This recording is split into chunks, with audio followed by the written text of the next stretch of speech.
Hey, okay, welcome here to our optics lab. We're going to do our diffraction lab today. Let me begin with a little background review here. All right, so come on over here to the far side here of the board as usual, and let me just kind of draw two openings, two slits. And hopefully you remember from the lecture that if you send in some light waves, and so in our case we're going to have two different light waves.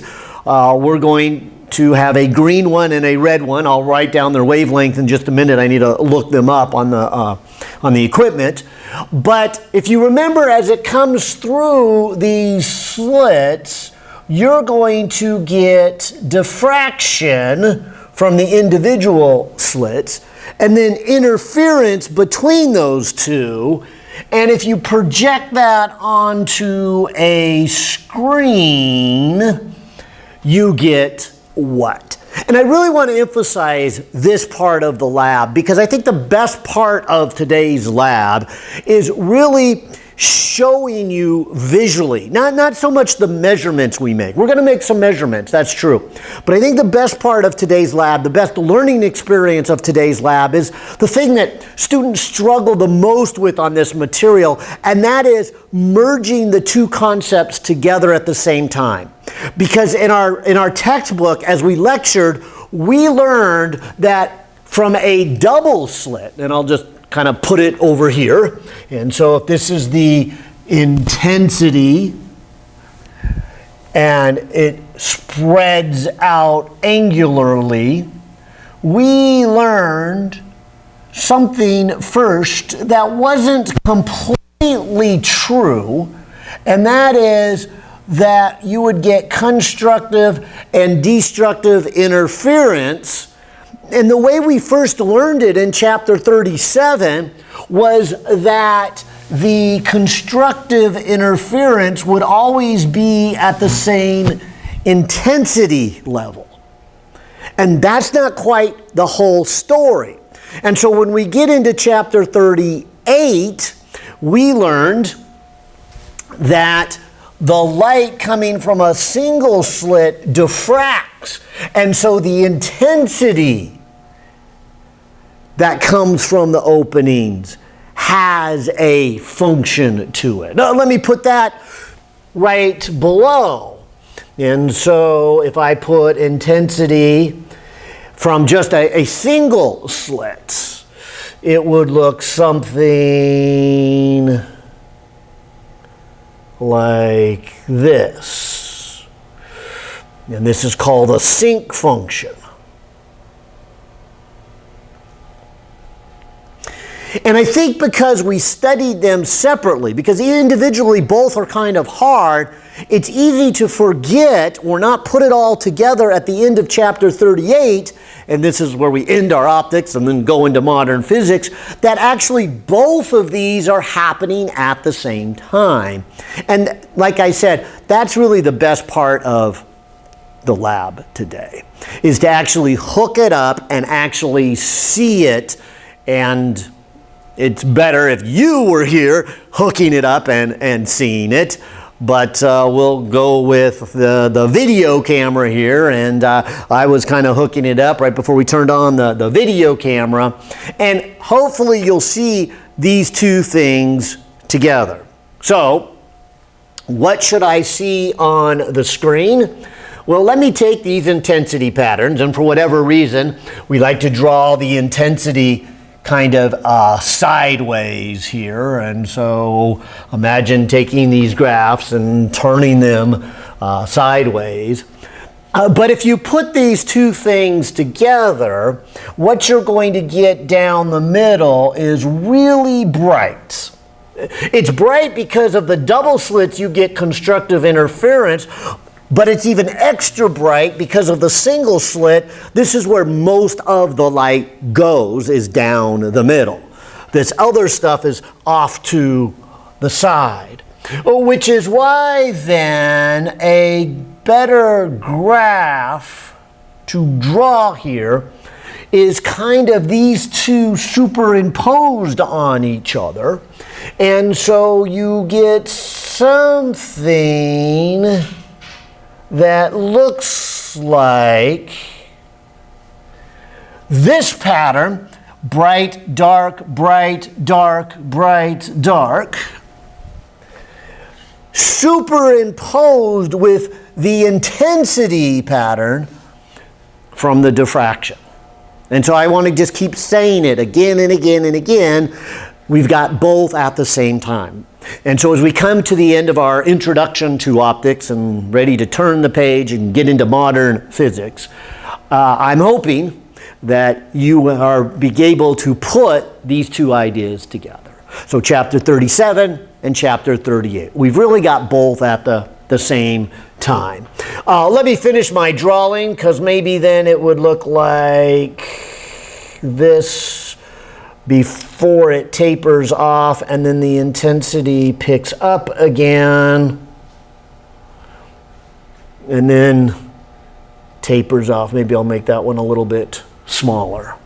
But it looks like I probably got the middle one and then 1, 2, maybe 3 that kind of fit before the intensity goes to 0. And so if I draw that on the other side, I'll get a 1, 2, maybe 3, and then I'll say the intensity drops to 0. And so we like to then say we have a diffraction envelope.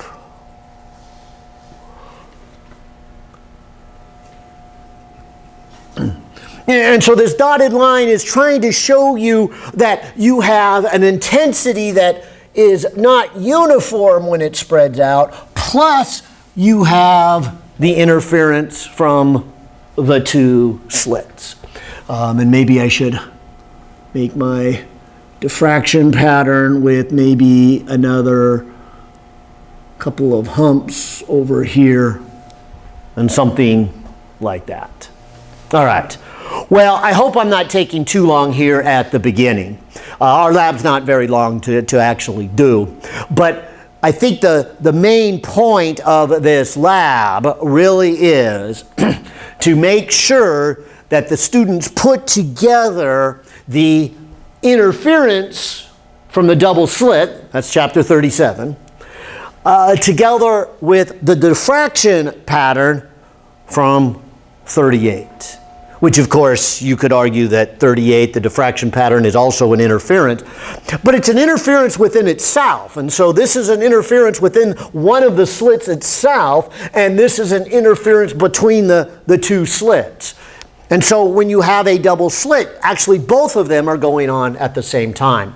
And I keep emphasizing that because I know from experience that students kind of struggle with that, because back in 38, we didn't talk about the diffraction. We first just talked about the interference, and we kind of gave the false impression that the intensity was the same, and it is not, and that's what you will see in this experiment here. All right, so what I'm going to set up here first is just a laser beam of green light. We're going to send in the green light.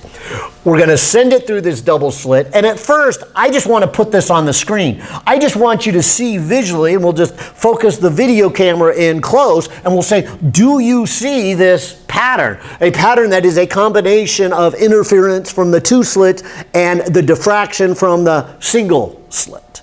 And so hopefully you'll say yes to that. Then we'll actually then record this pattern. We'll put a little scanner and we'll scan across, and we'll hopefully get this pattern, and then we'll make some measurements. So let me again continue with this discussion. Do you remember this equation? And it was back here in chapter 37. D sine theta equals m lambda. You see, that equation was telling you at what angles do you get your maximums. And so they would correspond in this picture to straight down the middle, then off at a little angle, so this would be m equal to 1. This over here would be m equal to 2. And of course, D then is the distance between those slits. So in today's experiment, you are going to be asked to look at the intensity pattern, make some measurements, and from that, you are going to figure out what D is, okay? And I will then help you along to measure all of these. Now, be careful with this M, because again, the other thing that is kind of confusing here at the end of the optics that I'm trying to emphasize with this lab is another equation. Do you remember this equation? A sine theta equals m lambda. And these equations look a lot the same, but they are very different. And with both of them going on at the same time, they can be confusing. And so let me emphasize what these are. First of all, this equation does not give you the locations of the bright spots. This gives you the location of the dark spots.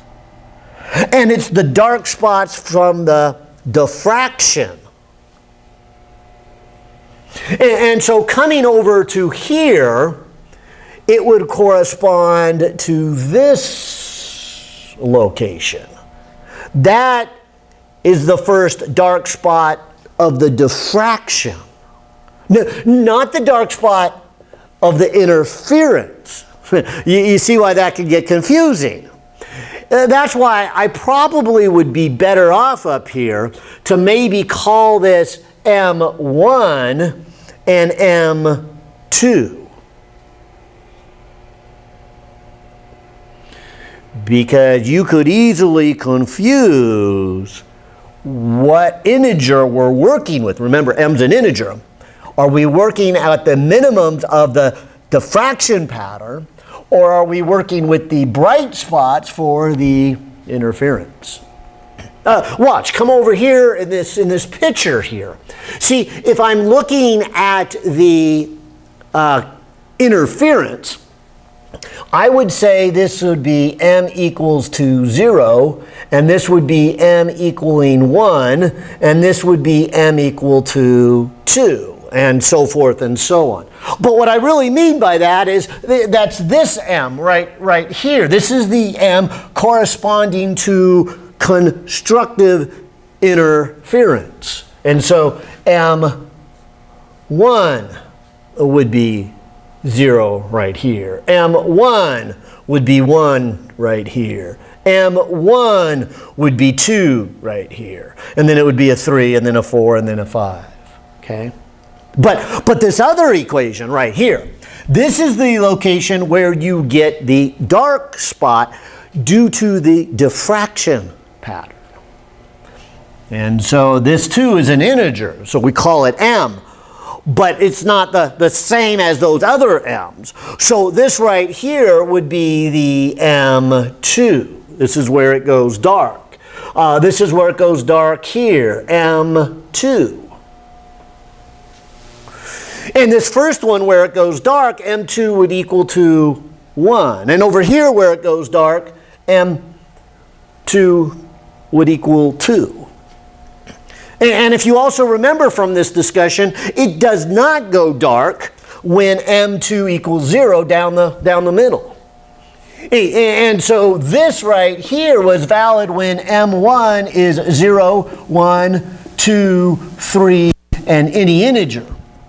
Whereas this equation is not valid for 0, but all other integers. And so 1, 2, 3, dot, dot, dot. All right, so like I said, the big picture in today's lab and the big point here is to really set this up, see it with our own eyes, collect a little bit of data, and see if we can figure out what the D and the A is in these equations. Now, I didn't put it here on the board, so maybe I should just review. I kind of assumed you knew this much of it, but the D is the distance between the slits, and the A is the actual width of the slit. So if we collect some data and see this pattern, you're going to be able then to get the D if you know these other pieces. And so I will show you how we're going to get these other pieces. And so you can get the angle, you can get the integer, and we can get the wavelength, and then from that you can calculate the D. So that's going to be really the measurement part of today's lab. And then likewise here. If we look at where there are the dark spots due to diffraction, and that'll be a little bit harder to see with our data, but we'll get reasonably close. You can then get the A by measuring these other three. And so again, I'll show you that. All right, well, with all that said then, maybe it's time to actually then show you the equipment. I'll start with holding up a laser beam that is off. This one is the red laser. I'll hook it up second. But this is just a laser beam. Right now I have a green laser, and it comes out of this device and goes through a double slit right here. Now, if I put my hand right here, maybe you could even see the green laser beam hitting my hand. What I really want you to see is then what it looks like as it comes across, and this is my detector over here, and so I'm going to put my screen here. But so you can see it, I'm going to go ahead and Ron, let me know if I need to power down the lights, maybe at least half the light there. But if I put this on the screen and maybe kind of point to the center, it might help the autofocus on the camera too. Can you see a series of bright, dark, bright, dark? And so my thumb is kind of right in the center, bright, dark, but notice as I move away, and I'll just kind of move my, let's see if we've got something to point with. How about this wire here? But if I point right about near the center and I move away, you can see it going bright, dark, bright, dark, bright, dark. That's the interference, and it gets dimmer and dimmer, and you can kind of see that then over here it gets brighter again. Then it gets dimmer, then it gets brighter again, then it gets dimmer, then it gets brighter again. And dimmer and even brighter again. And so I can see 4 of the little tiny humps in the sync function from the diffraction pattern. And of course I can really see where it's really bright in the center. And so I'm going to try to measure those. In fact, I'm not going to measure all the way out to here, because if I do that, then our data looks too small on our graph and we can't get some good data. So I'm hoping to do this. I'm hoping to get the center diffraction part, and then it'll dip down and I'll get one hump, and then dip down and then get the second hump. Okay, and actually, I probably should work better. I should probably just get where it dips down and then starts off from the second diffraction hump and then gets dark again. And that's why we should probably stop, because that will give us the second dark spot for diffraction, and we'll use that as our reference point. All right. Well, like I said, I kind of feel like I've done the main point of the lab already now, because I really just wanted you to see it with your eyes. I really wanted you to see that diffraction. I really wanted to make sure, and I'll say it one more time before we start collecting data, that I've really seen students really struggle with this, and I think a big reason is because they're in 2 chapters. And I get what the author's doing. The author is saying, look, getting the students to understand interference and getting the students to understand diffraction is hard and difficult. So let's take this one at a time. And so that's what the author does. But on the other hand, doing that sometimes then leaves the students not really understanding that it's both going on at the same time. And so that's why on this introduction to lab, whether it was face-to-face or online, I like to just keep repeating that over and over again. You've got to put the two ideas together because both of them are happening at the same time. All right, so why don't we just collect the data? And to do that, I will go ahead and turn on the overhead display here. I've got the Logger Pro equipment. I'll collect some data. This is the data table that I will email out to you, so you have the data. But again, thinking of us as working as lab partners here, I'm going to collect the data. Now, I'll point out again that here is the laser beam, and it's hitting here, and here is what I want to just measure. And the way we do that is we have this contraption up here on top, and this contraption then, if I start it,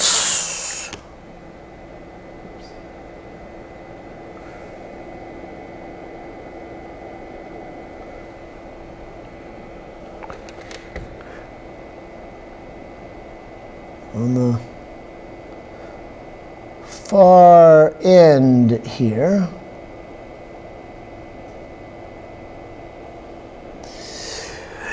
it'll just scan across, and it has just kind of a little opening, and it just measures how much light comes in. Oh, watch, if you come back over to this picture, I'm basically going to start somewhere over here, and I'm just going to put my detector here,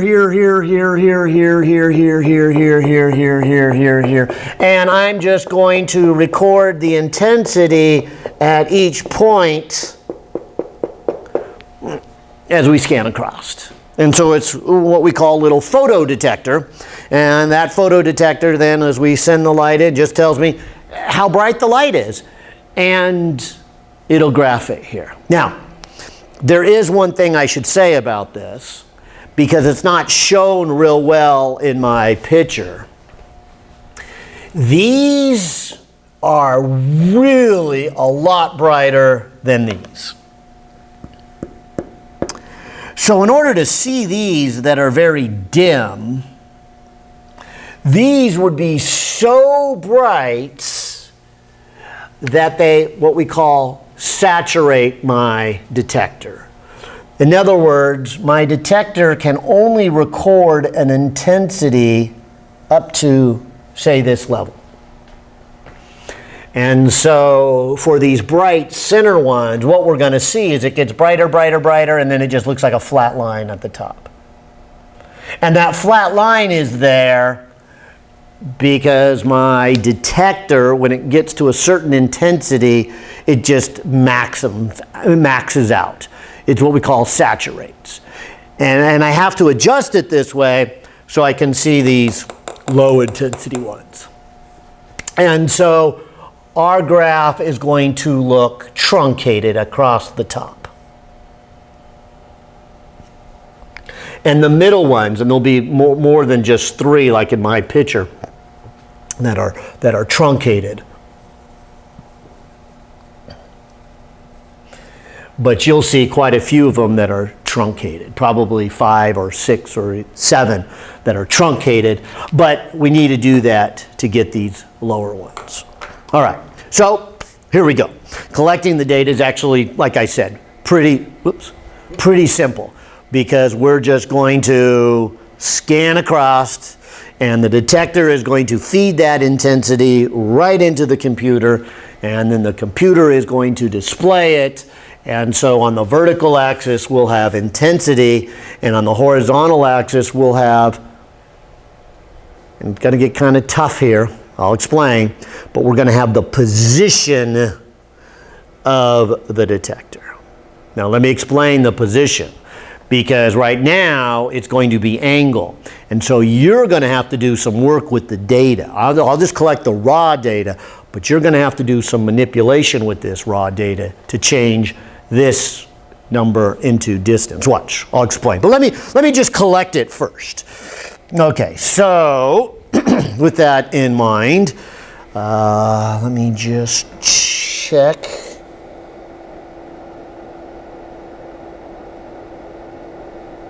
Okay. Looking pretty good. And so let me just hit collect and then see what I get.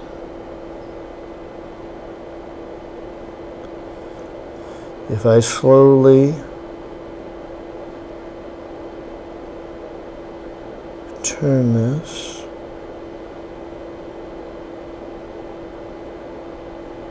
and good, I like what I'm seeing. See how it's clipping off?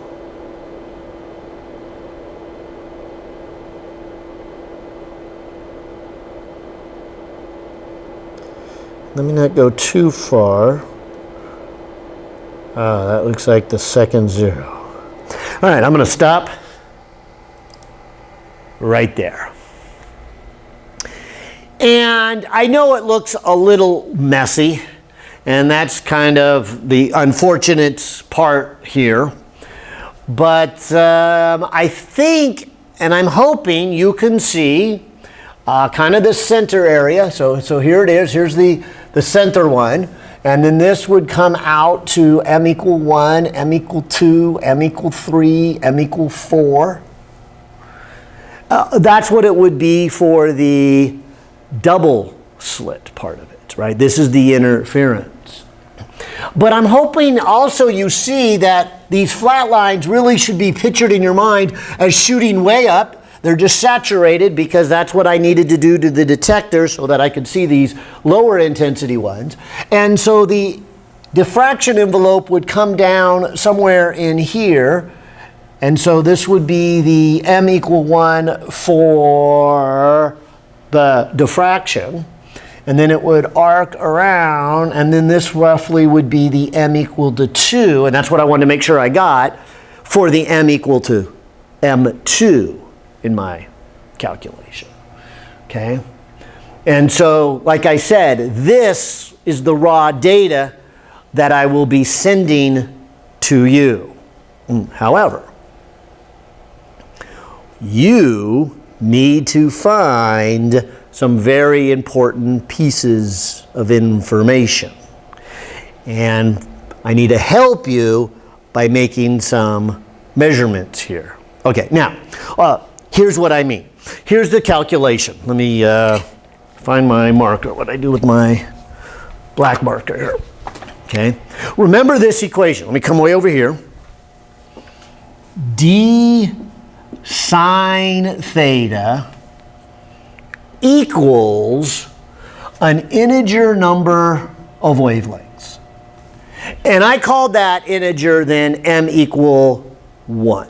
Okay, or I'm sorry, m1. So, let me help you then get these 3 values. Once you have these 3 values, your job then is to calculate what is D. Oh, let me start with the easiest one, lambda. That's easy because it's just printed on the laser itself. And so they say this laser is 532 nanometers. Okay? So 532 nanometers. Oh, there's a post there. Let me come over a little bit further. 532 nanometers. All right, that's the easiest one. Now, let's say, what do you want to use for M1? Okay. Well, if all this stuff I was saying made sense to you, the center one right here, this bright one that gets clipped up there, should be m equals 0. This should be m equal 1. This should be m equal 2. This should be m equal 3. This should be m equal 4. This should be m equal 5, 6. How about we do 7? And that's why I wanted to make sure we could see all this. So keep in mind then this right here, this little peak right here, is m equaling 7. All right. And so your job then is going to measure that. Where is this m of 7 on this horizontal scale? Now, remember, I said there was something kind of interesting about this horizontal scale. I know it gives this angle, and that's where we have to be careful. You might think that this angle here is the same as the angle in our formula, and sadly, it is not. Let me explain what it is. Maybe you could zoom in here, Ron, on this, but you guys, I hope, saw me turn this wheel, which made the whole detector move. And so what this angle is the angle of the rotation of this wheel. It is not the angle in that formula. In fact, let me review. The angle in that formula is the angle from the beam going straight in and how much it's off from straight down the center. And so because there are these two angles, I fear that you might confuse the two. So I'm going to say it again. Do not confuse these two angles. I'll point it in the equation. You see this angle here, theta? The one we need to know in order to calculate d? That angle is not the angle on this graph. The angle on this graph is how much did I rotate the wheel. In fact, if you look at the graph, notice that it starts way over here at 0, and then as I turn the wheel, and because I turned it in a clockwise direction, it went negative. And so there's negative 1 radian, there's negative 2 radians, there's negative 3 radians. All right, so let me just keep emphasizing. We've got an angle up here, but we need to switch this angle to this angle. And so how do we do that? Well, again, let me point out that the key here is to say, all right, what is this little angle that is displayed up here mean? And it's the rotation of this wheel. Okay? So, here's what I'm going to do. I am going to translate the rotation of this wheel into distance. Okay? And I guess I will do it something like this. Let me put maybe a little mark on the wheel pointing straight at me. And if I measure the distance, I better do centimeters here, to this edge, I get 12.3 centimeters. I'm going to write that down here. So 12.3 centimeters. And I'm going to turn this wheel one rotation.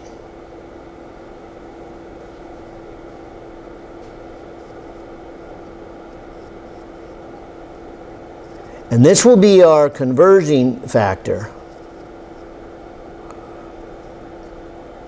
from radians of the rotation of this wheel to distance it travels. Okay, so now let me measure this. All right, so I am at 20.2 centimeters. I'll even grab a calculator. So this is 20.2 centimeters. All right, so if I subtract these two, what do I get? 19, 12 come 3 makes a 9. 19, 12 makes a 7. And so I would say here is the conversion factor. A distance of 7.9 centimeters is then equal to one rotation of that wheel, which is 2 pi radians. Now, I got my calculator, but I also see that the screen went blank. So let me go ahead here and just do a division by 2 pi. So 7.9 divided by 2 divided by pi. And I get 1.26 centimeters is equal to 1 radian. Okay? So that's important to know, because here's what I'm going to ask of you. I want you to take this data and under the Analyze tool, okay, go to Examine. Now what Examine does is it actually lets you read the data. So I'm going to look at the green one that says angle, and I'm going to put my cursor on the top of number 7. There it is. It says I am at an angle of negative 3.26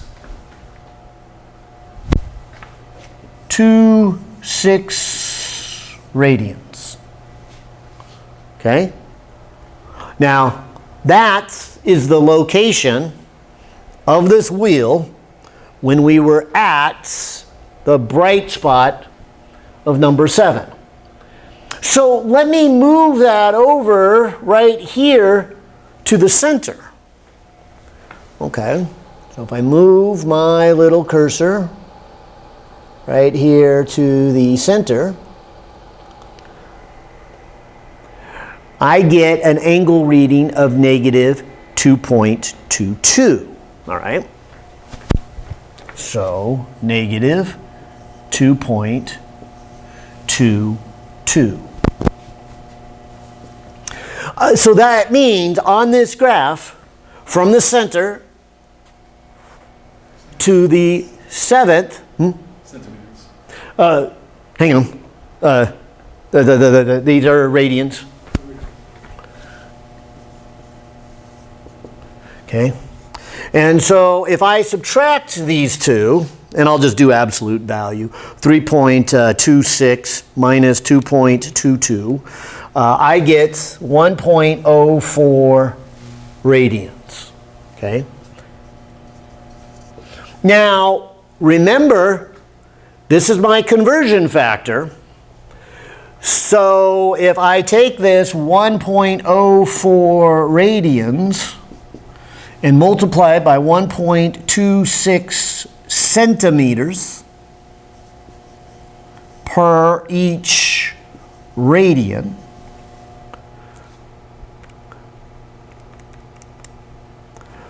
.31 centimeters is the physical distance from this center line, again, to the 7th interference of the bright one. Okay? And I know I'm taking a long time here, but I hope I'm getting the point through that what I really need is this angle. And so far, I've given you the distance from the center over. we can now get the angle if we also measure this length. In fact, let me draw this picture. Here is the green laser beam hitting the double slits. And if here's the screen, we are saying if this is the center, then the 7th bright fringe is at a distance of 1.31 centimeters. Now, I set it up before the camera started and measured. I wanted to get a whole meter, but I didn't quite have enough room on my table. And so I had to I was shooting for a meter and then had to shrink it up a little bit. But it's 90 centimeters from the slit to the screen. And so that means I could do this. I could go tangent of theta and put a 1.31 centimeters over 90 centimeters. And then I can find the theta. So 1.31 divided by 90, and then inverse tangent of that gives me an angle, and I believe I'm in degrees, yeah, okay. Gives me an angle of 0.834 degrees. Okay, well, I hope I didn't confuse you and lead you astray, but it is kind of confusing of what this angle up here represents. So I'm going to say it again. This angle up here does not represent the angle what we want. It represents the angle of the rotation of my detector.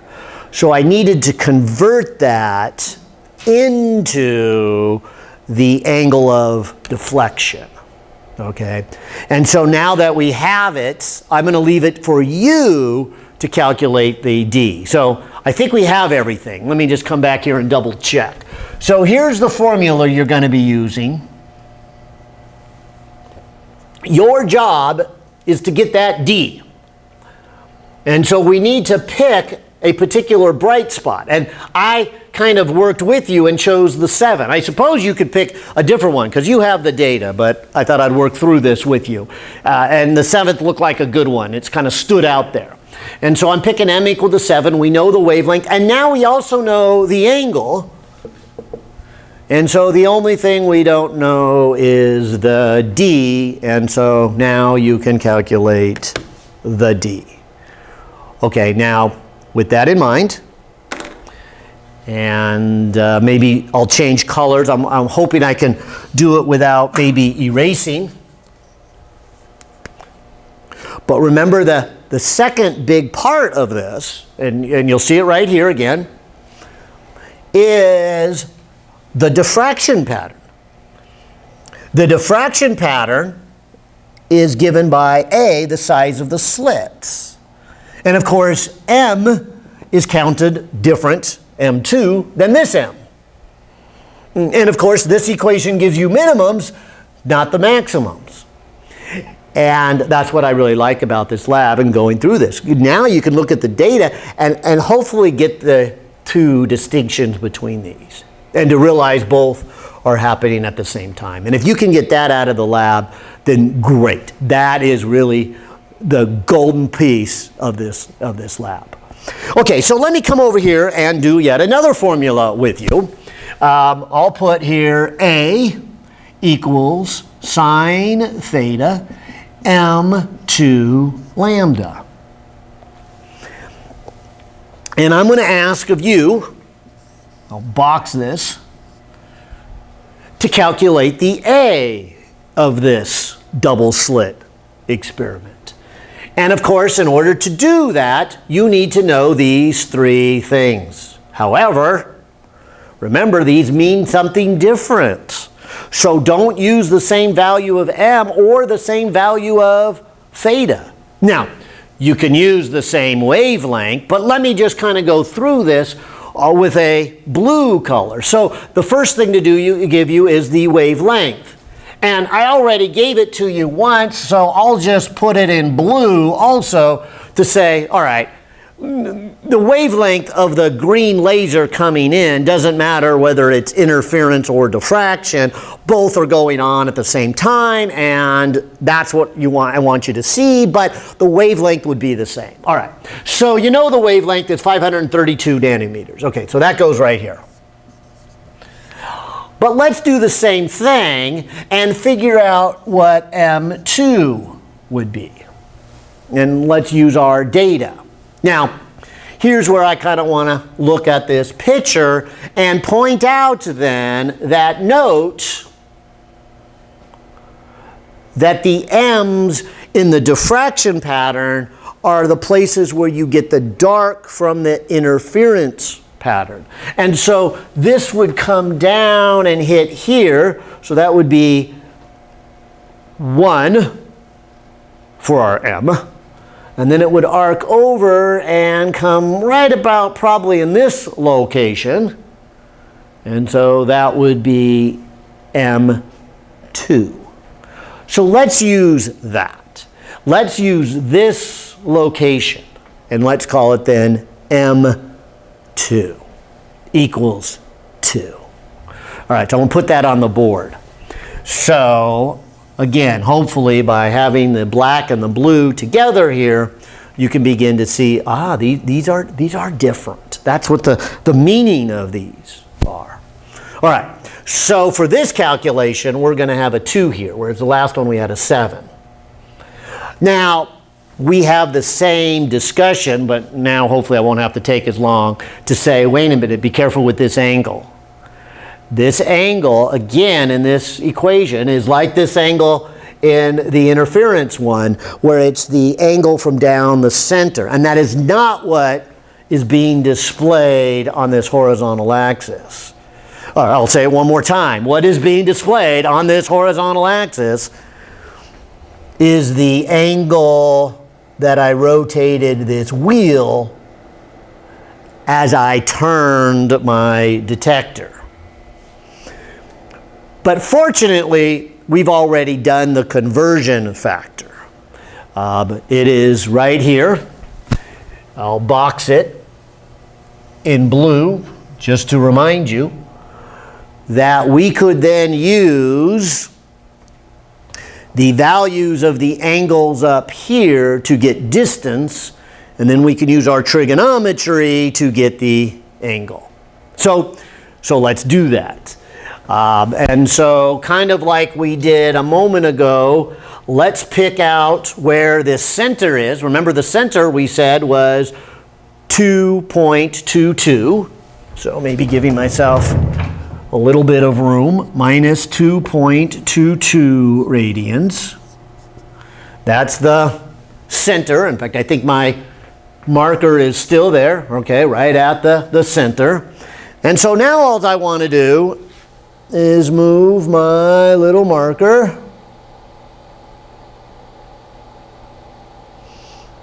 to maybe that little dip. Maybe that little dip in there is the best I can kind of see with my eyes of where it gets dark due to the diffraction. Okay, and so if I look at here, that is 3.8. So if I come over here and put 3.80 radians and subtract the 2 and do my conversion factor, let's see what I get. 3.8 minus 2.22, we're looking at 1.58 radians. Now, of course, coming back here, each radian on that wheel I turn is representing this much distance. So 1.58 radians times 1.26 centimeters per 1 radian.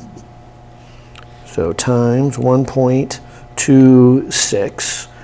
We're looking at a distance of 1.99 centimeters. So maybe showing you one more time before I finish, what I'm really saying here is from down the center to that second dark diffraction spot, I've moved 2 centimeters, 1.99 centimeters. Now remember, the distance from the double slit to the detector is 90 centimeters. So like we did here, if I draw a picture, so here's the double slit with the light coming in. So off to the screen is 90 centimeters. And we're saying that if you moved 1.99 centimeters from the center, okay, you would get this second dark diffraction minimum. And then from that, I can get the angle theta that is the appropriate piece. So tangent theta would be 1.99 over 90. And so theta would be, so inverse tangent, 1.99 divided by 90. And we're looking at about 1.27 degrees. And now I'm going to leave it to you. I've done most of the work already. But I'm going to leave it to you guys then to go ahead and input these values. Remember, m equal to 2 is 2. The wavelength, 532 nanometers. And it looks like now we've got an angle of 1.27 degrees. And from that you can get A. And so we've got the D, we've got the A. All right, now with all that said, let's run this all again a second time with a different wavelength. Okay? And this time, let me just give you the data. You have to go through all these steps for the red laser I'm about to hook up, and let's do the same thing. I will tell you the wavelength of my red laser here in just a second. But you need to take that data and find an M, and then from that do a conversion. The good news here is the conversion factor won't change. So the same conversion factor that I just worked out here in the first part, you can use in the second part. So I'll leave that here on the board. But let me take my eraser here, and let me begin by saying, let's do this all again.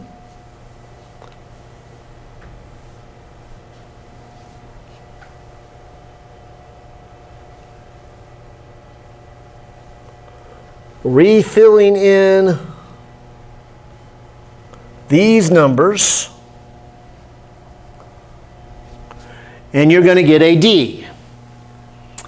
Of course, that's going to be different, and so that's going to be different. And then to get the A, let's kind of do the same thing.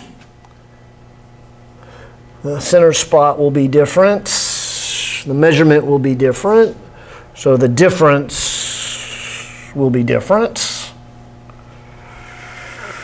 which the conversion factor will be the same, but that number will be different, which will make this number different, which will then make this number different.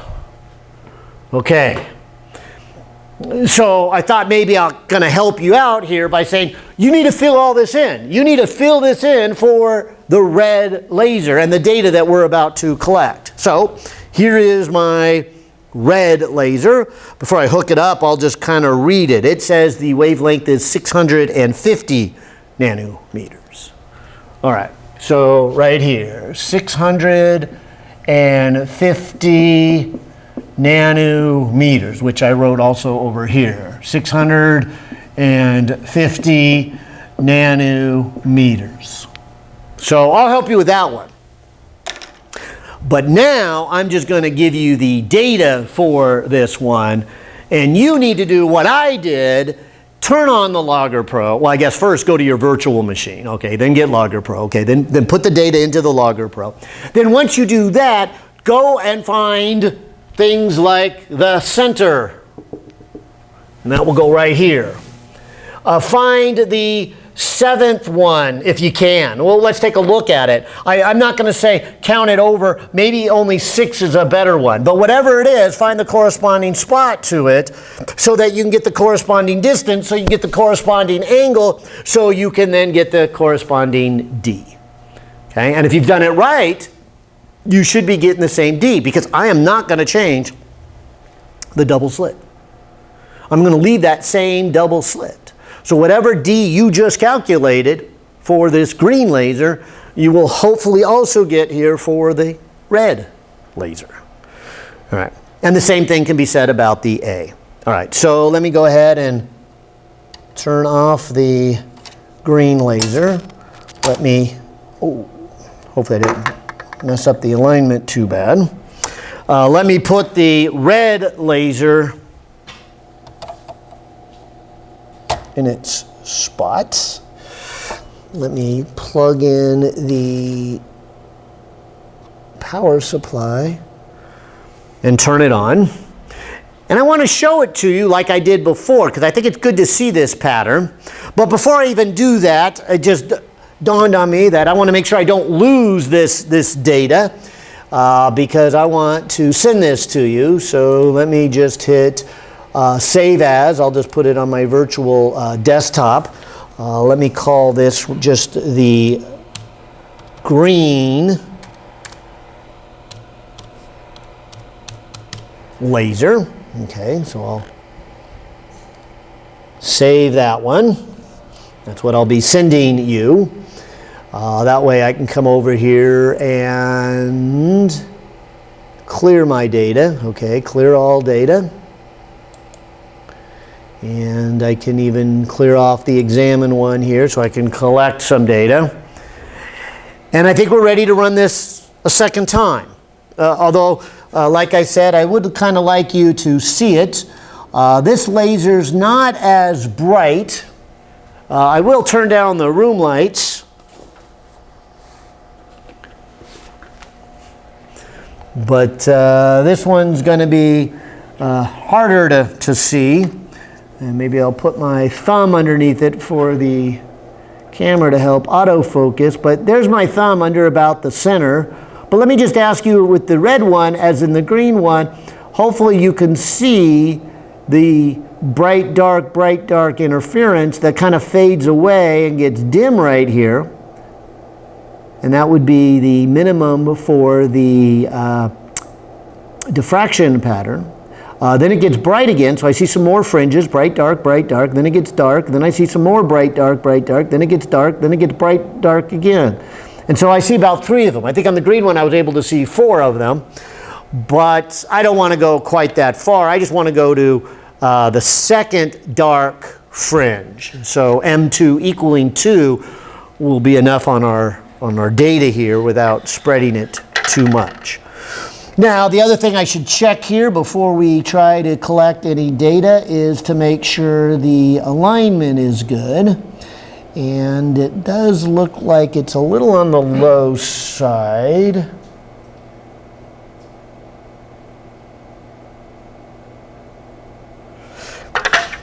And so let me just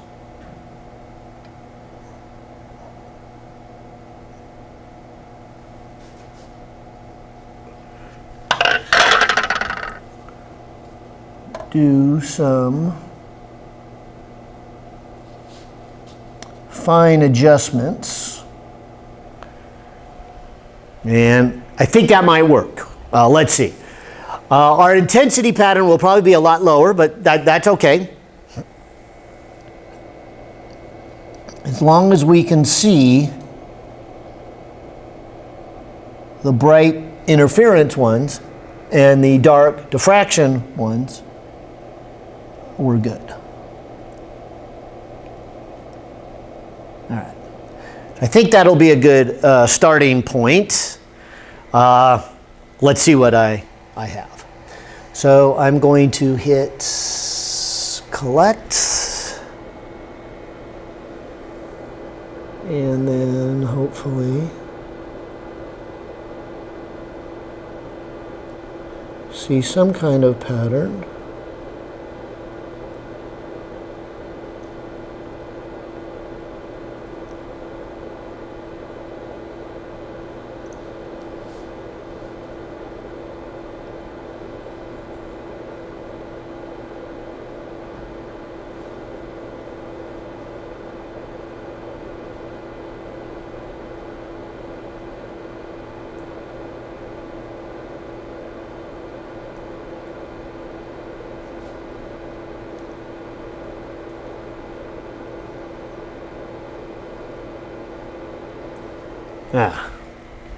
And that might be the best we get with the red one. You can see why I did the green one first. The green one's a little bit nicer to work with because it's a little bit brighter, and as a result a little bit easier to collect the data. All right, so let me say it again. Your job here for the second part is to really repeat what we just did for the green laser. And to do that, like I said, you'll need to then know the wavelength, which I just gave you, but you also need to pick an M value. And this one does stand out enough. So calling this the center right here, this would be a 1, a 2, a 3, a 4, a 5, a 6, and a 7. So I would say we can probably do M equal to 7 again. Now, just to remind you, if you put it to analyze and hit examine, where's examine? Right there. This will give you a reading that will be on your graph. And so putting the little marker right here at the 7th one, you can see that I'm at an angle of 3.16. So I guess that would go right here. 3.16. Now again, let me be careful with that angle. That's the angle of the rotating wheel. That is not the angle from the center line for the light. That's why we got to go through these steps here. And then of course we can get the position of the center one. And I will move it right here, and I probably should stop because I'm really doing what I said I would leave for you to do. All right, but there is the center line at about 1.90. So that would go right here. And then, of course, take that difference, and that's how far from the center line to that 7th bright one is, convert it into distance, use that distance, whatever it is, put it down here to get an angle. Now you have the angle, and you have all three of these. You have the wavelength, you have your M1 at 7, you have that angle, and you can get your D, and hopefully it's the same D. Likewise, do the same thing with this equation. I already found the middle for you, but I think if we kind of eyeball right about here as number 2, that is M2 equaling 2. That looks like the dark spot. So moving my cursor to maybe right there, which looks like that would be an angle of 3.61. I guess that's what I would put right here. This is the 3.61, and then the center line, I think I said 1.90, but I shouldn't, that's for you to do. Anyways, and then you can get that distance after you convert it, and you can get that angle, and then once you get that angle, you can get your A. All right, well, a lot of talking today, and not too much data collection, although maybe quite a bit. The computer did it all. But I'll say it again, if you really got the difference between these two equations, maybe I'll just wrap it up by pointing out, this is this main lab. Both of these are going on at the same time.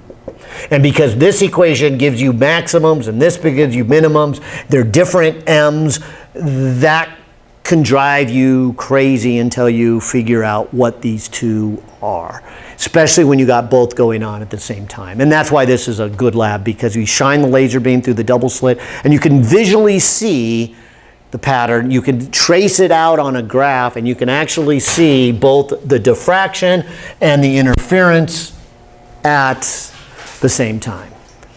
All right, well, let's call it good and we'll say we are done with the lab for now. Bye.